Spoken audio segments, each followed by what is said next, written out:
এরপরে বিষ্ণু বললেন ইয়াতাকারাবুজ জামান তাতাকারাবুল আসওয়াক, কিয়ামতের আগে সময়ের বরকত কমে যাবে।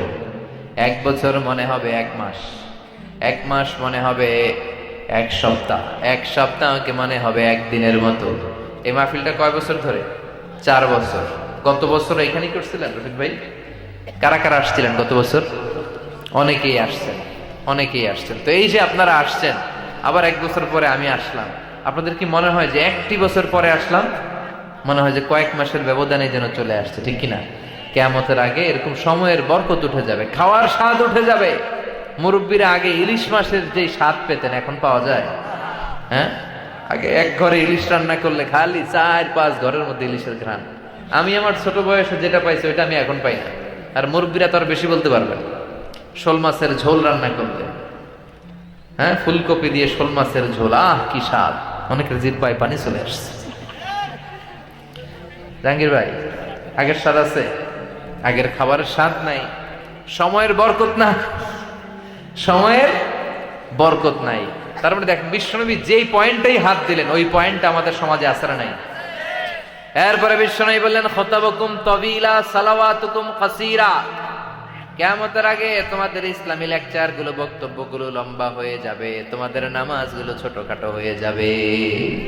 আছে না নাই? বক্তব্য দিতে শুরু করলে বক্তব্য শেষ হয় না। যদি বলি শেষ করুন, কয় হুজুর আরো করেন। কতক্ষণ? কয় ফজর পর্যন্ত। তো নামাজ পড়বেনি, কয় নামাজ পড়ুন না। আছে না নাই? এগুলো ডাকাত। এগুলো কি? দাঁড়িয়ে থাকতে থাকতে বিশ্বনবীর হাত্তা তাতাওয়াররামু কদামা, পা দুটি ফুলে যেত, টিউমারের মতো মোটা হয়ে যেত। এত লম্বা সময় দাঁড়িয়ে থাকতে থাকতে হাত ব্যথা, হাত ছেড়ে দিতেন। আবার যখন ভাল লাগতো আবার হাত বাঁধতেন। সুবহানাল্লাহ পড়বেন না? সাহাবারা ভয় পেত, মুশরিকরা ভয় পেত, এমনকি শয়তানও ভয় পেত। বিষ্ণু বলতেন মা সালাকাকা আশ-শাইতানু ফাজ্জান সালিকান ইল্লা সালাকা ফাজ্জান গায়রা ফাজ্জি। ও ওমর, তোমার যদি শয়তান কোন রাস্তা দিয়ে হাঁটতে দেখে, শয়তান ওই রাস্তা রেখে দিয়ে অন্য রাস্তা ধরে হাঁটে। উমরে ফারুককে যদি রাস্তা দিয়ে শয়তান আসতে দেখে, শয়তান ওই রাস্তায় হাঁটে না, আরেক রাস্তা দিয়ে হাঁটে। সুবহানাল্লাহ পড়ে। ওই উমরের দরকার আছে না নাই? আশাদ্দুহুম ফি আমরিল্লাহি উমর, আল্লাহর জমিনে আল্লাহর দ্বীন বাস্তবায়নে সবচেয়ে কঠোর সাহাবী ছিল উমর। আর আরহামু উম্মতি বি উম্মতি আবু বকর, আমার পুরো উম্মতের মধ্যে সবচেয়ে রহম দিলের সাহাবী হচ্ছে আবু বকর। বিশ্বনবী একবার বললেন, তোমরা কি জানো তোমাদের মধ্যে এমন এক সাহাবী আছে যে সাহাবীকে জান্নাতের 8টা দরজায় সেদিন ডাকবে আর বলবে আপনি আমার দরজা দিয়ে প্রবেশ করেন। 8টা দরজাই বলবে ওইটা না আমারটা দিয়ে, ওই দরজা বলবে ওইটা না আমারটা দিয়ে। সাহাবীরা বললেন ইয়া রাসূলুল্লাহ, কে সেই সৌভাগ্যবান সাহাবী? বিষ্ণুই বললেন, সে সাহাবী হলো আমার হিজরতের দিনের সাথী, আমার বিপদের দিনের বন্ধু আবু বকর সিদ্দিক। আরহামু উম্মতি বি উম্মতি আবু বকর, এই গোটা উম্মতের মধ্যে সবচাইতে রহম দিলের সাহাবী ছিলেন আবু বকর। বুখারীর বর্ণনা, কানা রাজুলুন আসিফ, কোমল হৃদয়ের লোক ছিলেন। ইমামতির জন্য যখন মসজিদে নববীতে জাহারি কেরাতে ইমামতি করতেন, সূরা ফাতিহা পড়া শুরু করলে কান্নার আওয়াজে সূরা ফাতিহার শব্দ বোঝা যেত না। এরপরে বিশ্বনবী বললেন দিয়াউল আমানা, কিয়ামতের আগে আমানতের খেয়ানত হবে। সাহাবীরা বললেন কাইফা ইদাআতুহা, ও নবী কিয়ামতের আগে কেমন করে আমানতের খেয়ানত হবে? বিশ্বনবী বললেন ইদা উসিদাল আমরু ইলা গায়রি আহলিহি ফান্তাযিরিস সাআ, যেই লোকটা যেই চেয়ারে বসার যোগ্য নয়, তারে যখন ওই চেয়ারে বসিয়ে দেয়া হবে, তখনই কিয়ামতের আলামত, আমানতের খেয়ানত শুরু হয়ে যাবে। যে যেটা পজিশন হোল্ড করার যোগ্যতা রাখে না, এখন কোরআন জানে না, হাদিস জানে না, কথা বলতে জানে না, এরা যদি প্রধান বক্তা বানান হবে? এটা কিয়ামতের আলামত না, এটা আমানতের খেয়ানত। মসজিদের সভাপতি নামাজ পড়ে না, এটা কিয়ামতের আলামত না? মসজিদের যিনি সভাপতি হবে ওনার সাথে তো মসজিদের সম্পর্ক বেশি থাকবে। উনি মসজিদ ঝাড়ু দেবে, উনি মসজিদের খোঁজ খবর নিবে, রক্ষণাবেক্ষণ করবে, মসজিদ ঝাড়ু দিলে মর্যাদা বাড়ায় দেয় কে? মসজিদেরি ঝাড়ু বারদার হোক আমারে হাত, শোনো আমারে মুনাজাত, শোনো শোনো ইয়া ইলাহি আমারে মুনাজাত, শোনো আমারে মুনাজাত। পড়ে না আমিন। তার মানে যে যেটার যোগ্য না তারে ওইটা বানানো হয়। শিক্ষক হওয়ার যোগ্যতা নাই কিন্তু শিক্ষক হয়ে যা আছে না নাই? বিসিএস এর ক্যাডার হওয়ার যোগ্যতা নাই, উপরের ফোনে বিসিএস এর চাকরি পেয়ে যায়, আছে না নাই? বেনাপোলে নাই, এলাকায় নাই। আহা, এগুলো কিয়ামতের আলামত। যে যেই চেয়ারে বসার যোগ্য নাই, ইমামতির যোগ্য নাই, যোগ্যতা নাই, ইমাম হয়ে গেছে। সভাপতি হওয়ার যোগ্যতা রাখে না, সভাপতি খায় গাঞ্জা, সেক্রেটারি খায় মদ, আছে না নাই? কিন্তু সে মসজিদে লিডিং দেয়। আহা, চেয়ারম্যান হওয়ার যোগ্যতা নাই, চেয়ারম্যান হয়েছে। এমপি হওয়ার যোগ্যতা নাই, এমপি হয়েছে। মন্ত্রী হওয়ার যোগ্যতা নাই, মন্ত্রী হয়, আছে না নাই? এগুলো কিয়ামতের আলামত। যে যেটার যোগ্য তাকে ওই চেয়ারে বসাতে হবে। চিল্লায় বলেন ঠিক কিনা? ওয়াল্লাযীনা হুম লিআমানাতিহিম ওয়া আহাদিহিম রাউন। মুমিনের বৈশিষ্ট্য, মুমিন যদি প্রতিশ্রুতি দেয়, মুমিন তার প্রতিশ্রুতি রাখে। মুমিনের বৈশিষ্ট্য, মুমিন কখনো আমানতের খেয়ানত করে না। আমানত এটা অনেক বড় বিষয়। আমানতের খেয়ানত এটা মুনাফিকের আলামত। বিশ্বনবী কখনো কোনো আমানতের খেয়ানতদারি করে না, আমানতের হেফাজত করেছেন। চিল্লায় বলেন ঠিক কিনা? আপনার সম্পদ আছে, এই সম্পদ আপনার কাছে আমানত। হ্যাঁ, এটা হচ্ছে সদর দরজা, এদিক দিয়েই নাকি ঢুকে আর সারা বাংলাদেশে সাপ্লাই। আল্লাহ তুমি হেফাজত করো। আমার মায়েরা বোনেরা, আপনারা নিশ্চয় আমাকে দেখছেন, শুনছেন। আপনাদের জামার ক্ষেত্রে 4টা মৌলিক নিয়ম। Dress code of Muslim women. একজন মুসলিম নারীর ড্রেস কোড কি হবে? নাম্বার 1, আপনার পোশাক পাতলা হতে পারবে না। এখন মশারির চেয়েও পাতলা নারীর পোশাক আছে না নাই? আছি আমরা এখন জামানায়, লাজ শরম গেছে হারায়। পাতলা শাড়ির বাহার পাখি, ড্রেস লেহেঙ্গা, পোশাক দেখে নারীর লাজে মরে যাই। হায় হায়, আছি আমরা এখন জামানায়, লাজ শরম গেছে হারায়। ঠিক কিনা? লাজ শরমের বালাই নেই। মশারি কি পাতলা, এর চেয়েও পাতলা, আছে না নাই? আমার মায়েরা, আমার সম্মানিত বোনেরা, মুসলিম নারীরা কখনো এরকম পাতলা পোশাক পরতে পারে না। তার পোশাকটা মোটা হতে হবে, যাতে বাহিরে থেকে ভিতরের কিছু টেন না পাওয়া যায়। বুঝতে পেরেছেন? ড্রেস কোড রুল নাম্বার 2, আপনার পোশাক টাইট ফিটিং হতে পারবে না, ঢিলা হইতে হবে। টাইট ফিটিং হলে দেহের উঁচু নিচু ভাঁজ সব বোঝা যাবে। ঢিলা হবে যাতে আপনার সৌন্দর্য কেউ টের না পায়। সুবহানাল্লাহ পড়েন। আল্লাহ কতটা নারীদের সেফটি, সিকিউরিটি এনশিওর করেছে। তাহলে পাতলা হতে পারবে না, ঢিলে ঢালা হতে হবে। নাম্বার 3, বিজাতিদের পোশাক হতে পারবে না, যেটা অন্য কোনো ধর্মের স্পেশাল সাইন বহন করে, আছে না নাই? এগুলো করা যাবে না।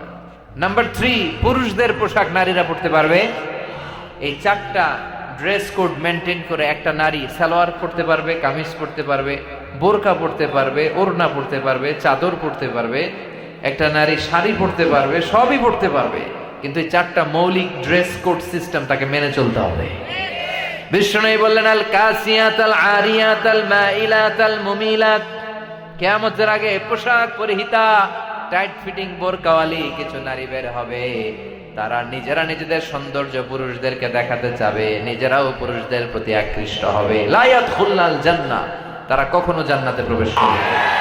এজন্য বিষ্ণু বললেন, খবরদার, মায়ের দোয়া আগে কবুল হয়ে যায় কার কাছে? গোটা পৃথিবীর সব আল্লাহর ওলিরা মিলে যদি এক গ্লাস পানির মধ্যে ফু দেয়, আর আমার মা যদি বিসমিল্লাহ বলে আমার মাথার মধ্যে হাত বুলিয়ে দেয়, মায়ের দোয়াটা কবুল করবে কে? বিয়ের পরে বিষ্ণু বললেন, কিয়ামতের আলামত হলো বিয়ের পরে এই মারে ছেড়ে দিবে, মা বাদ। বউয়ের জন্য পাগল, মায়ের জন্য বউরে তালাক দেন, ডিভোর্স দেন, এটা আমি বলি না। দুইজনকেই ভালোবাসবেন, বুঝাবেন, কিন্তু মনে রাখবেন, বউ গেলে বউ পাওয়া যায়, কিন্তু মা গেলে মা পাওয়া যায়। কথা বলেন। এজন্য মায়ের সাথে যেন বেয়াদবি না হয়ে যায়। যারা আমরা মা হারিয়েছি তারা জানি মা হারানোর কি জ্বালা। রাজি আছি সবাই? এরপরে বিশ্বনবী বললেন যুখরুফাতুল মাসাজিদি ওয়াত তাবাহি বিহা, কিয়ামতের আগ দিয়ে লোকজন মসজিদ নিয়ে বড়াই শুরু করে দিবে। কয় তোদের মসজিদ ছোট, আমগোটা বড়, এরকম আছে না নাই? এই মসজিদে মুসল্লি বেশি, আমাদের মসজিদে মুসল্লি কম, কেমন করে মুসল্লি বাড়ানো যায় ওই চিন্তা নাই। কয় তোগোটা 3 তলা, আমগোটা করব 4 তলা।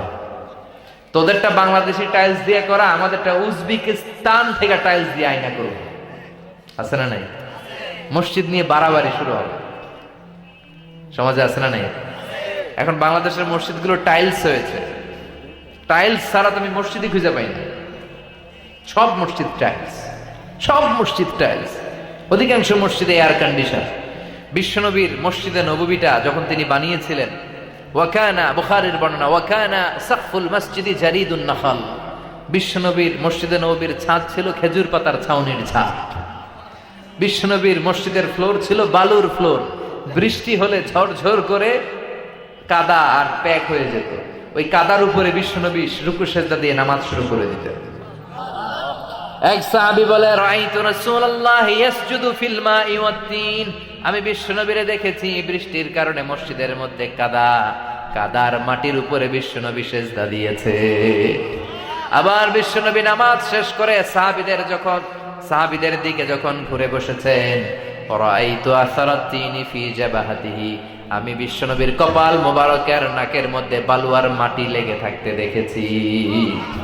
এটা ছিল বিশ্বনবীর মসজিদে নববী, যেখানে টাইলস ছিল না, যেখানে বিউটিফিকেশন ছিল না, যেখানে লাইটিং ফাইটিং ছিল না, যেখানে এয়ার কন্ডিশন ছিল না, ছিল শুধু আল্লাহর ভয় আর তাকওয়া। এখন আমাদের হৃদয়ে আল্লাহর ভয় নেই। কথা বলেন, হৃদয়ে থাকতে হবে একজনের ভয়, তিনি কে? চিল্লায় বলেন কে? যাদের হৃদয়ে আছে আল্লাহর ভয়, তারা কভু পথ ভুলে যায় না। আল্লাহর প্রেম ছাড়া এই দুনিয়ায় কারো কাছে কোনো কিছু চায় না। রাতের আধারে যারা সেজদাতে রয়, দু চোখের স্রোতে নদী যেন বয়। ছলনার হাতছানি যতই আসুক, পেছনে ফিরেও সে তাকায় না। যাদের হৃদয়ে আছে আল্লাহর ভয়, তারা কভু পথ ভুলে যায় না। আল্লাহর প্রেম ছাড়াই দুনিয়ায় কারো কাছে কোনো কিছু চায় না। ঠিক কি না? অন্তরে ভয় থাকতে হবে একজনের, তিনি কে? এজন্য মসজিদ নিয়ে দলাদলি করবেন? কথা বলেন, মসজিদ নিয়ে দলাদলি করা যাবে? এরপরে লোহার মধ্যে যদি হাতুড়ি দিয়ে পিটায়, যখন তারা কাজ করে ভয়ঙ্কর আওয়াজ হয়।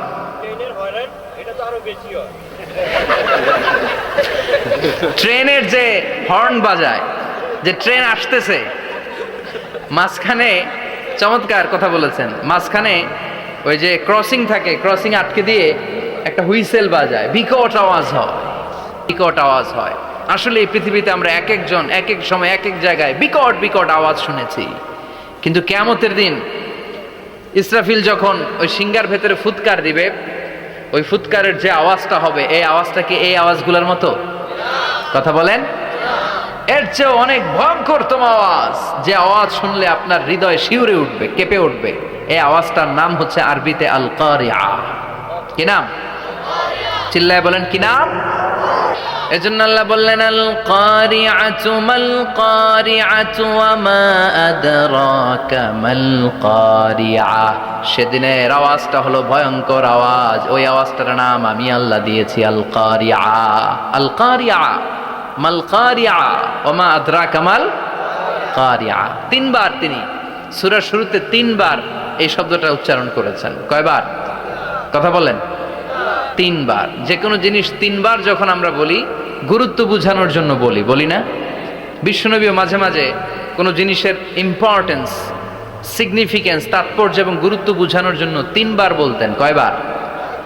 একবার বিশ্বনবী তাকওয়া নিয়ে ওয়াজ করতেছিলেন, আর বলছিলেন আত-তাকওয়া হা হুনা, আত-তাকওয়া হা হুনা, আত-তাকওয়া হা হুনা, ওয়া ইউশিরু ইলা সাদরিহি সালাসা মাররাত।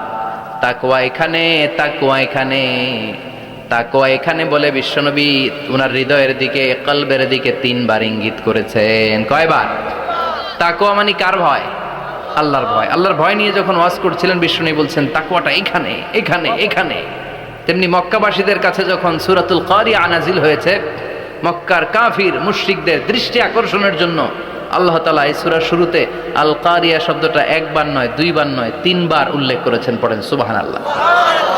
আল্লাহ বললেন আল কারিআতু মাল কারিআতু ওয়া মা আদরাকা মাল কারিআ ইয়াওমা ইয়াকুনুন নাসু কাল ফারাশিল মাবথুস ওয়া তাকুনুল জিবালু কাল ইহনিল মানফুশ। সুবহানাল্লাহ পড়েন।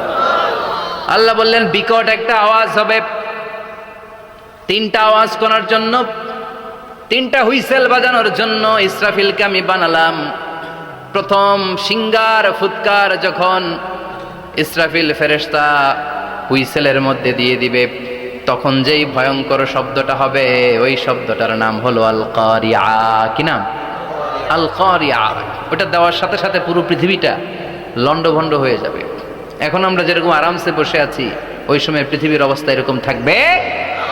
আল্লাহ বললেন ইয়াউমা ইয়াকুনুন নাসু কাল ফারাশিল মাবথুস ওয়া তাকুনুল জিবালু কাল ইহনিল মানফুশ। সেদিন মানুষগুলো বিক্ষিপ্ত পতঙ্গের মতো নিক্ষিপ্ত হবে, পাহাড়গুলো ভেঙে খান খান হয়ে যাবে, তুলার মতো পাহাড় ধ্বনিত হতে থাকবে, তুলার মতো। সুবহানাল্লাহ পড়ে। ধ্বনিত হতে থাকবে, ছিন্ন বিচ্ছিন্ন হয়ে ডানে বায়ে ছিটকে পড়বে, চন্দ্র সূর্য আলো থাকবে না, মানুষের চোখগুলো ছানা বড়া হয়ে যাবে। ফাইদা বারিকাল বাসারু ওয়া খাসাফাল কামারু ওয়া জুমিআশ শামসু ওয়াল কামার ইয়াকুলুল ইনসানু আইনাল মাফার। চাঁদে আলো থাকবে না, সূর্যে আলো থাকবে না, প্রক্সিমা সেন্ট্রাইতে আলো থাকবে না, আলফা সেন্ট্রাই এ, আলফা সেন্ট্রাই বি, ইটা ক্যারিনা, ব্যাটেল জিউস, অ্যান্ড্রোমেডা, একটার ভেতরেও সেদিন আলো থাকবে না, সবগুলো অন্ধকার হয়ে যাবে। সাগরের পানির মধ্যে সেদিন দাউ দাউ করে আগুন জ্বলবে। সেই দিনটার নাম হচ্ছে আল কারিআ। মাল ওয়া মা আদরাকা মাল। মানুষগুলো পাগল হয়ে যাবে। কেউ থাকবে তখন টয়লেটে, ইমাজিন কেমন ভাবে আল্লাহ নকশা এঁকেছেন। কেউ থাকবে টয়লেটে, কেউ থাকবে ক্ষেত খামারে, কেউ থাকবে অফিস আদালতে, কেউ থাকবে রান্নাঘরে, কেউ থাকবে মৌজ মাস্তির ভেতরে। ঠিক তখনই কিয়ামত হয়ে যাবে, কেউ পার পাবে না, সবার মুখে একটা চিৎকার, আইনাল মাফার। পালাবো কোথায়? কিয়ামতটা শুধু পৃথিবীর একদিকে অনুষ্ঠিত হবে না, গোটা বিশ্বব্যাপী হবে, তাই না? নাকি বাংলাদেশে কিয়ামত শুরু হইলে সৌদিতে হবে না? হ্যাঁ, আমেরিকাতে হবে না, সুইজারল্যান্ড, ইন্দোনেশিয়া, অস্ট্রেলিয়া, গোটা বিশ্বব্যাপী একসাথে কিয়ামতের ভয়ঙ্কর দৃশ্যের অবতারণা ঘটবে। চিল্লা এখন ঠিক কিনা? মা তার ছেলেরে চিনবে না,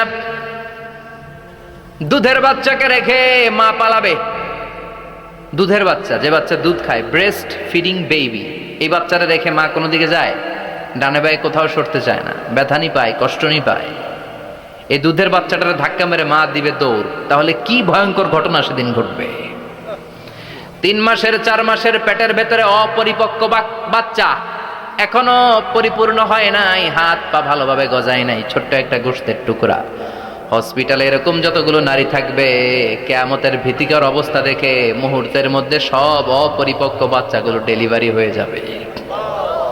এক ধাক্কায় 3 মাসের বাচ্চাটার হাত পা গজায় নাই এখনো ঠিক মতো, এক ধাক্কায়, এক ভূকম্পনে, এক কাঁপুনির চোটে পেটের সব বাচ্চাগুলো খালাস হয়ে যাবে, ডাক্তার ছাড়া, ইনজেকশন ছাড়া। আল্লাহ বললেন সেদিনটার নাম হলো আল কারিআ। মাল ওয়া মা আদরাকা মাল ইয়াউমা ইয়াকুনুন নাসু কাল ফারাশিল মাবথুস। মানুষগুলো নিক্ষিপ্ত হবে। ওয়া তাকুনুল জিবালু কাল ইহনিল মানফুশ। পাহাড়গুলো তুলার মতো ধ্বনিত হতে থাকবে। এখন উপরের দিকে তাকালে কি সুন্দর নীল আকাশ দেখা যায়, সেদিনে আকাশও থাকবে না। ইয়াউমিন নাতবিস সামাআ কাতায়্যি সিজিল্লিল কুতুব। কাগজের পৃষ্ঠা যেমনি তোমরা ভাঙো, কাগজ যেমনি হাতের মুঠোয় নিয়ে তোমরা গুটিয়ে ফেলো, সেদিন এই বিশাল সাত আকাশটারও হাতের মুঠোয় নিয়ে গুটিয়ে ফেলবে কে? Qutub, can you imagine? আপনি কি কল্পনা করতে পারেন এই দৃশ্যপট যখন ঘটবে গোটা বিশ্বব্যাপী কি মেসাকার হবে? স্যাটেলাইট চ্যানেলগুলো ভেঙে দুমড়ে মুচড়ে পড়বে, পৃথিবীর যত বড় বড় টাওয়ারগুলো আছে ভেঙে আবাসিক এলাকার উপর পড়বে, পাহাড়গুলো ভেঙে খান খান সাগরের পানির ভেতরে দাউ দাউ করে আগুন জ্বলবে। আল্লাহু আকবার বলে বলে কাফের আর মুশরিকের বাচ্চাগুলোরে কচুকাটা করছে। সাহাবী নবীর কাছে এসে খুশ খবর দেয়, ও নবী দেখেন আপনার সাহাবী দিন কায়েমের আন্দোলনে কালিমার পতাকাটারে জমিনের বুকে পতপত করে উড়ানোর জন্য কেমন করে যুদ্ধের ময়দানে, জিহাদের ময়দানে কাফের আর মুশরিকদেরকে কচুকাটা করছে। নবী দেখেন আজকের জিহাদের ময়দানে যুদ্ধের সব সওয়াব আল্লাহ এই সাহাবীরই দিয়ে দিবে। বিশ্বনবী বললেন হুয়া ফিন্নার, সে জাহান্নামে যাবে।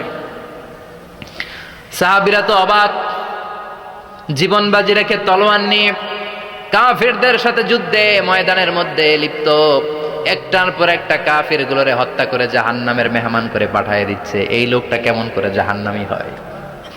বিশ্বনবী বললেন হুয়া ফিন নার, এই লোকটা জাহান্নামে যাবে, এরে কেউ বাঁচাতে পারবে না, জাহান্নামী। এক সাহাবী মনে মনে বলল এই লোকটা কেমন করে জাহান্নামী হয়, আমি তার পেছনে পেছনে দেখবো তার শেষ পর্যন্ত কি ঘটে, কারণ নবী যা বলে এটা তো কোনোদিন মিথ্যা হতে পারে। সাহাবী লুকিয়ে লুকিয়ে তার পিছু নিল, দেখলো যুদ্ধ করতে করতে জিহাদের ময়দানে শত্রুদের মাঝখানে ঘাটির ভেতরে সে মারতে মারতে চলে গিয়েছে, মারতে মারতে কাফেরদের মাঝখানে এমন জায়গায় চলে গিয়েছে চারদিক থেকে কাফেররা তাকে ঘেরাও দিয়ে ফেলেছে। এবার আর সে পারে না, দীর্ঘ সময় যুদ্ধ করতে করতে এবার ক্লান্ত শ্রান্ত, এবার নিজেও মারে আবার মাইরও খায়, মারে আবার মাইরও খায়। খেতে খেতে হঠাৎ এক কাফেরের তলোয়ারের আঘাত তার ডান হাত নাই, এক কোপে ডান হাতটা জমিনে পড়ে গিয়েছে, ফিনকে দিয়ে রক্ত, ব্লিডিং হতে হতে রক্তপাত হতে হতে সাহাবী নিস্তেজ, আর পারে না, আর সহ্য করতে পারে না। শাহাদাতের জন্য অল্প একটু দেরি, এই অল্প একটু দেরি সাহাবীর আর সহ্য হয় নাই। ওই সাহাবী নিজের তলোয়ারটা জমিনের মধ্যে গেড়ে তলোয়ারের উপরে ঝাঁপিয়ে পড়েছে, তলোয়ারের এক মাথা পেটের এইখান দিয়ে ঢুকে পিঠের ওই পাশ দিয়ে বের হয়েছে। যে সাহাবী পেছন থেকে ফলো করেছে সে বলে আশহাদু আন্না মুহাম্মাদ রাসূলুল্লাহ, আল্লাহু আকবার। দৌড়ে এসে নবীর কাছে বলে ও নবী, আপনি যে নবী, শেষ নবী, আখিরি জামানার পয়গম্বর, আপনি যে বিশ্ব নবী, কোনো সন্দেহ নাই, আমি নিজ চোখে চাক্ষুষ দেখে এসেছি আপনার ওই সাহাবা আত্মহত্যা করে দুনিয়া থেকে বিদায় হয়েছে। এজন্য শেষটা কার, শেষটা কিভাবে যায় আমরা জানি। এজন্য আল্লাহর কাছে আমরা ফরিয়াদ করি আমাদের মৃত্যু যেন ঈমানের মৃত্যু হয়। আমিন পড়েন, আর জোরে পড়েন আমিন। দ্বিতীয় ফুৎকার দেওয়ার সাথে সাথে আল্লাহ মালাকুল মাউতকে বলবে ও মালাকুল মাউত, পৃথিবীর সব মানুষগুলোর রূহ কবজ কর। সব মানুষের রূহ কবজ হয়ে যাবে, সব জিনদের রূহ কবজ কর, সব জিনদের রূহ কবজ হয়ে যাবে। এবার সব ফেরেশতাদের রূহ কবজ কর, সব ফেরেশতাদের রূহ কবজ হয়ে যাবে। আল্লাহ বলবেন আখবিরনি মাইয়াবকা, আর কে কে বেঁচে আছে বল। মালাকুল মউত বলবে আল্লাহ মানুষগুলো সব শেষ, জিনগুলো শেষ, ফেরেশতাগুলো শেষ, শুধুমাত্র চারজন বড় বড় ফেরেশতা এখনো মরে নাই। আল্লাহ বলবে যা জিব্রাইল, মিকাইল, ইসরাফিল, যে ইসরাফিলের ফুৎকারে কিয়ামত হয়েছে ওই ইসরাফিলকেও শেষ করে ফেল। জিব্রাইল, ইসরাফিল, মিকাইল সব শেষ, এবার মহাবিশ্বে কেউ নাই। আল্লাহ বলবেন আখবিরনি মাইয়াবকা, ও মালাকুল মাউত আজরাইল, এবার কে আছে? কয় কেউ নাই, সব শেষ। কেউ আছে? কেউ নাই, সব শেষ, আছে শুধু আল্লাহ আর মালাকুল মাউত, ঠিক কি না? আল্লাহ বলবে আখবিরনি মাইয়াবকা, ও মালাকুল মাউত আমারে বল কে আছে? কয় আমি আছি। কয় তুই মর। আমি আছি, আমি। আল্লাহ বলবে তাহলে এবার তুই মর।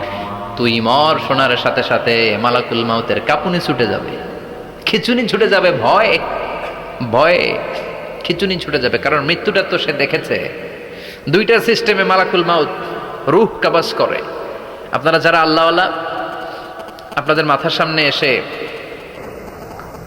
একটা যুবক, সুশ্রী, যত সুন্দর হতে পারে একজন মানুষ, এরকম একজন মানুষের চেহারায় আসবে আপনাদের কাছে, এসে সুগন্ধি পারফিউম মাখা সাদা ধবধবে কাপড় পরে এসে আপনার শিয়রে বসবে, এসে খুবই বিনয়ের সাথে ভদ্রতার সাথে বলবে ইয়া আইয়াতুহান নাফসুল মুতমাইন্না, ইয়া আইয়াতুহান নাফসুল মুতমাইন্না, ইয়া আইয়াতুহান নাফসুত তাইয়্যিবা, হে পবিত্র আত্মা বেরোয় আয়। বলার সাথে সাথে আপনার রুহটা স্মুথলি বের হয়ে যাবে। ইয়াতি বিহানুত মিন হানুতিল জান্নাহ, কাফান মিন আকফানিল জান্নাহ, জান্নাতের হানুতে করে কাফনের মধ্যে পেঁচিয়ে আপনার রুহটারে মালাকুল মউত ইল্লিনে নিয়ে যাবে। আল্লাহ আমাদের সবার নসিবে এই ঘটনা তুমি জারি করে দিও, আমিন।